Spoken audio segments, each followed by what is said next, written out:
So today is July 22nd, 2013. It's day 48 of the Journey of Hope North Route 2013. I'm here with the one, the only project manager, Nick Brady. Howdy. Mr. Brady. Nice to see you, future Doug. Yeah. Future Doug. Oh yeah, I guess you'd be looking. Teleporting right now. It's pretty sweet. It's a lot of thought that I'm not thinking right now. So today was our second day, or I guess our third day, kind of, in the Milwaukee, Waukesha, Brookfield area. There we are. Suburban Central. Yeah, pretty much. Yeah, it was our last day. It was sad, but we had a lot of stuff planned today. It was pretty much a jam-packed day. Yeah, it was definitely the most jam-packed day off the bicycle that we had. Yeah. We woke up at 7 in the a.m. I think it was 7, was it? It was 7 a.m. 7 a.m. And we had breakfast served to us. Where did we have breakfast served to us? Breakfast, we had to go down to Independence First down in Milwaukee. Yes. So it's wake up, half hour to get everything ready into the cars and sit in traffic for 45 minutes. It was. And be late. Yeah. By But 15. but we got there. We got to see the office of Independence First, which was a huge office. Yeah. A lot of people worked there. About More than- 120 people work there. That was a big office. So we had breakfast. It was like bagels, and it was a glorified crew chief breakfast, pretty much. Yeah, pretty much. Yeah. So One highlight of it, nobody really understood how to pour the coffee. Really? The coffee dispenser was shorter than the cups were tall, and so everybody was spilling coffee everywhere. But we quickly realized to just lift it up and put it into the bigger dispenser. And then the problem was solved. It was kind of awesome. See, I don't drink coffee, so I guess that would be #coffee drinker thumbs. Yeah, it was the lack of caffeine was the reason why. The problem would not solve itself. I say 7 a.m. We actually got pretty decent sleep the night before, so that's good. Yep. So after that, we headed off to, I believe, some sort of school, right? Yeah, it was a local high school down there in Milwaukee that brought together all of the special needs communities for the greater Milwaukee public school area. And so it was mostly kids with different cognitive disabilities, whether it's CP, autism, Down syndrome, or ADHD and things along those lines. Was it a fully functioning, like, normal, like, school, or was it just an old school? It's a school during the school year. Okay, But alright. during summertime, it's utilized as a central ground for where kids with certain types of those disabilities meet. Okay. We did our Kids on the Block, which was pretty cool. We did two different Kids on the Block showings. The kids really enjoyed it. They asked a lot of questions. We probably had the most questions out of any of the showings that we've had. On a hashtag, don't forget that the Marple comment for the whole faster than a whatever, it was faster than bust a rhyme, bust a rhyme. That was, Which and the was- kids got that. That was awesome. Yeah. The kids got that. It was really I figured fun. that would have been before their time, because that was actually kind Our of time. that was our time. We're old. Yeah, old. Yeah. So after that, after the Kids on the Block, we hung out with the kids. We did some coloring. Apparently, some people got like one of the kids apparently was starting to like throw glue everywhere or something. I got you on this one. So it was a young man who was a little wild. We'll put him in that category. He was running around and he would jump up on the counter, and the counselors had it under control. And then so 5 minutes later, he runs around, jumps up on the next counter where the sink is, and we're all looking at him because he looks all suspicious. Then he takes the soap in his hand, holds it, looks around, and everyone starts thinking, "Oh no, what do we do?" He untwists it and just douses the whole room in the soap. And it was a fun moment. He was just having a good time, I guess. And counselors handled it perfectly. But yeah, that was a first for JOH. Dousing of the soap. If you're gonna be doused in anything, It's soap. soap.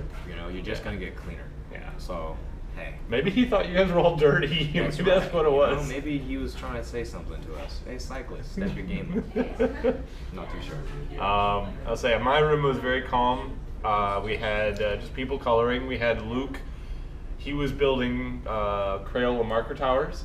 So he took 15 markers and stacked them up. He had the kids up on the table helping him, trying to get as tall as he could. I think he got 15. All right. It was, and then they fell over, and it was pretty funny. Sounds So, like third grade. Yeah. Cool. I can picture Luke as like a third grader sometimes. Yes. He's got that. Yeah.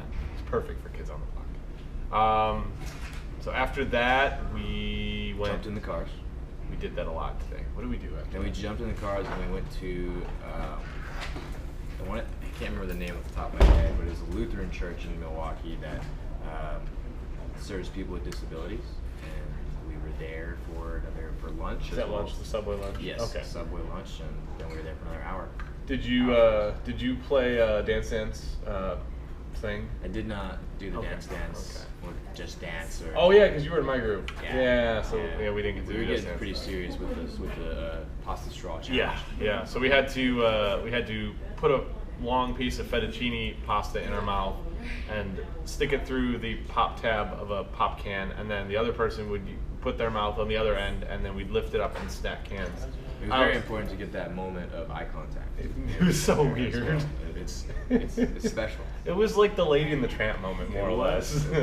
Especially when some people started eating it mid game. Yeah, eating pasta that's not cooked, that's attached to a can doesn't seem to. Good for your No. One of the guys was just sitting there munching on it. I don't remember who it was, but yeah. So we did I wanna that. say it was one of our guys. Oh, it was definitely one of our guys. After that, we played puzzles. We built puzzles out of cut up cardboard cereal boxes. Yeah, that was kind of cool. And then we played kickball, which was good. I think we lost. Or at least the team I was on lost. Yeah. But That's all right. We had fun. we had a lot of fun. That was the first time I played kickball in probably about 20 years. 2 decades. So Some knowledge for you. that shows There's guys how on old- our team that aren't even 20 years old. Yeah. So it's so some of them longer than they've been alive. Very true. After that, we headed off to. Was that when we had? Yeah, we headed off to the ice house. Yes. Yes. So we headed off to the Olympic training Olympic center. training Facility. Yep, in Milwaukee, right? Correct. And we did wheelchair ice hockey. Apparently, it's a different form of wheelchair or like ice hockey, adaptive ice hockey. We actually used wheelchairs. Apparently, I talked to the guy and he says normally you're on like a sled with little actual skates on it normally. But we actually were in these wheelchairs and we played ice hockey and it was so much fun. Like I had probably the most fun of any. Also coming out to center ice was the governor. Oh yeah. Oh, I I'm forgot sorry, about the mayor. The mayor. of Milwaukee that came out to center ice and welcomed the team and had a proclamation, and it was officially Push America Day over here in Milwaukee. So awesome moment, very cool. What Very exactly does that exciting. mean? Do you understand what that means? According to him, you can take that proclamation to any restaurant or bar and try and finagle your way into getting whatever you want for free. Have But we tried that? I don't think it works. I think it's a gesture, and it's pretty cool though. I mean, you have your name on a piece of paper. It's officially your day. I think if somehow we were able to get, I think Mayor Daley is the Chicago mayor. I think. Yeah.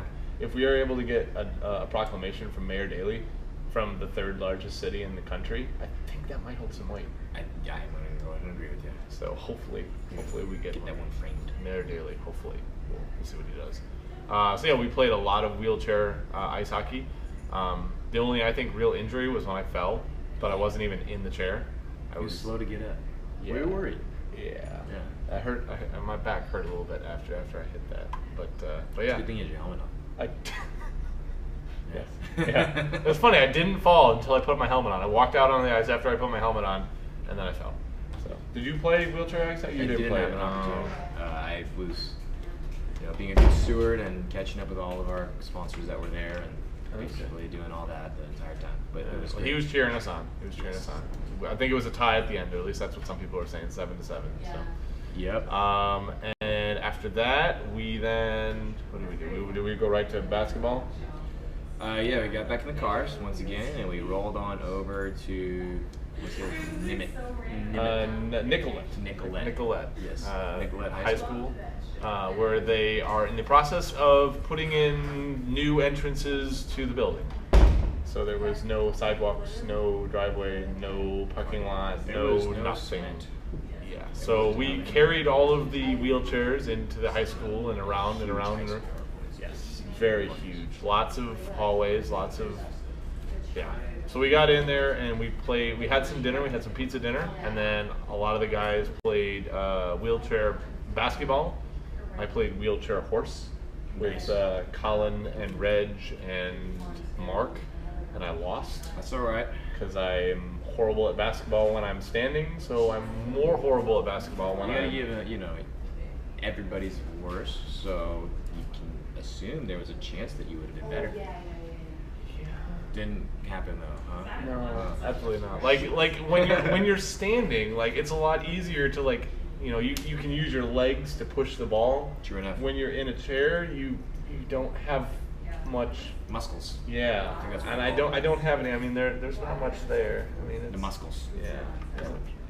He's used those noggin ones. He's got muscles. He could probably shoot a 3 from lack of up here. Lack of up there. Okay. So we played that for a while, and then we went outside. I went outside, and I saw that they were doing like adaptive baseball. Beep ball. Oh, by the time I got out there, their beep ball was done beeping. Ah. It had died.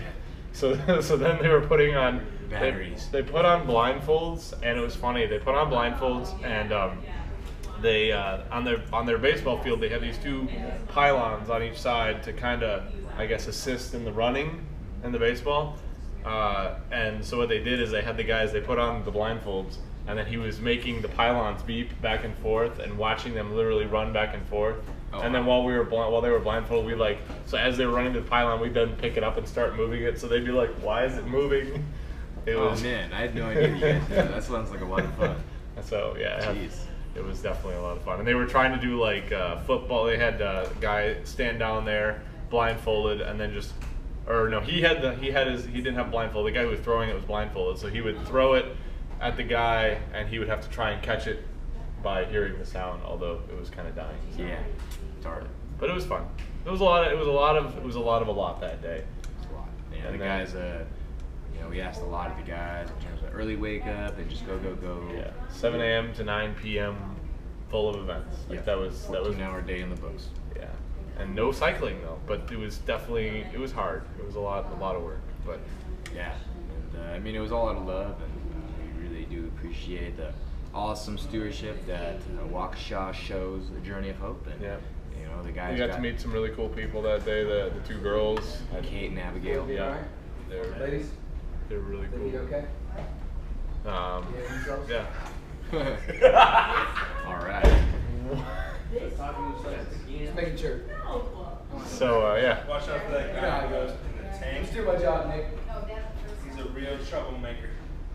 We call him our number 1. Does that make you number 2, Spencer? Who is number 2? Who does number 2 work for? All right. Well, yeah. So that was pretty much all today. We went home and went to bed after that, pretty much. That's it. Yeah. So this was day 47 of the Journey of Hope North Route. I didn't go to bed. 48. So you didn't go to bed? No. So after we got back about 9:15, and the sponsors continued to come and show us some love and bring us more food until about midnight. At which point, I went and scouted tomorrow's route with Matt Dosimo as well as Austin, and it was pouring rain, so it's very difficult to scout. Had to drive 20 miles before we started the scout, so that was interesting. And then on the way back, we tried to go see Lake Michigan, and I'll be honest with you on camera, I got pulled over. Wait, what? I got pulled over. Oh, I gotta hear this story because I didn't hear this. So I made a left. We're right next to the lake, and we figured, we're right there. Let's go check out the lake. Okay. And so I pull a left in a construction zone, and like I said, it's pouring rain. It wasn't seeing very well, and So as soon as I take that left, the flashing lights come on behind us, and the policeman comes up and asks why I took a left there when it said no left, and didn't have any idea. I didn't see the sign, and he was really, really kind of just laughing us off because he knew we were nowhere near where we know where we're from. He saw our license. He's like, "You're not anywhere near California." So you, Austin, and Dosimo. Dosimo's from Texas. Austin's from Florida. And you're from California. We're just basically as far away from Wisconsin, as possible. And that's awesome. It was funny. It was definitely an innocent thing, and he just kind of laughed and pointed us in the right direction to get to Lake Michigan. Oh, so did you get to go see the lake then? Yeah, it was all lake. Nice. It was really dark, and it looked like a big open dark space. So yeah, that's usually what dark lakes look like. I can't believe I thought the lake would have been lit. You thought it would like have underwater lights or something? It doesn't. No? I'm not from here. Just kidding. You got, what does your ocean light up? Do you have lights in your ocean? Yeah, man. Some sunlight. Some moonlight. You know, Moonlight, makes it happen. So what time did you actually get back last night? I got if we're talking about last night, I got a solid 3 hours and 54 minutes rest. Feel recovered. Good. What time did we wake up this morning? I woke up at 5. Okay. 5. Yeah. Yeah. It's good deals. Good job. All right. Well, we did a good job. Thanks for hanging out with me. This was day 48 of the Journey of Hope North Rock 2013. You can go over here on this side. You can see all of the blogs if you go to joh.theotherbrew.com. Also over here, there's a large map that during the hours of like 6 a.m. to like noon-ish, you'll see a little dot move across the screen going about 15 to 19 miles per hour, and that would be me as I travel across the country. Averaging. Well, averaging 19 today. Well, yesterday. Occasionally. Yeah, every once in a while. Sometimes it's 15. Sometimes it's 9 when we do Kirkwood. So, but yeah. So thanks for watching. Thank you for hanging out with me. Alrighty, man. Peace. Yes.